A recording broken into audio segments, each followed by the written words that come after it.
அதை விட கடைசி விஷயம், இது ரொம்ப முக்கியமான விஷயங்க. இது இது என் லைஃப்லயே நடந்திருக்கு. இது என்னதுன்னு பாத்தீங்கன்னா, எப்படி சொல்றது, நம்ம ஒரு பிளாட்டோ நம்ம இப்போ நம்ம ஒரு இடம் வாங்குறோம், ஒரு நிலம் வாங்குறோம், ஒரு நகையே வாங்குறோங்க. ஏங்க அதுக்கு போய் ஒரு நகையே சிம்பிளா ஒரு தோடு வாங்குறதுன்னு நினைச்சுக்க சொல்லிட்டு தான் இருப்போம். இதை வாங்கணும் அதை வாங்கணும். அதை நீங்க வெளில சொன்னீங்கன்னா, வாங்குறோமோ இல்லையோ, நாளைக்கு அவங்க என்ன கேட்பாங்க, வாங்கிட்டியா, வாங்குறேன்னு சொன்னியாமே வாங்கிட்டியா அப்படின்னுவாங்க.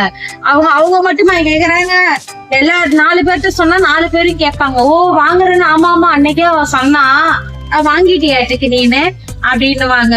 அதனால நம்ம ஒரு விஷயம் நடக்கிறதுக்கு முன்னாடியே யாருக்கிட்டையும் எதுவுமே சொல்லக்கூடாதுங்க. ஏன்னா அது நம்மளுக்கே நிலை கிடையாது. மத்தவங்கள்ட்ட அதை சொல்லி நீ வாங்குறியோ இல்லையோ, அதை அவங்க வாங்கிட்டனே முடிவு பண்ணிடுவாங்க. சில பேர் வாங்கியிருப்பாங்க, ஏன்னா இது நான் சொல்றோம் இதை வாங்கிடுவோம்னு சில பேருக்கு தெரியும். சில பேரால வாங்க முடியாது. அதனால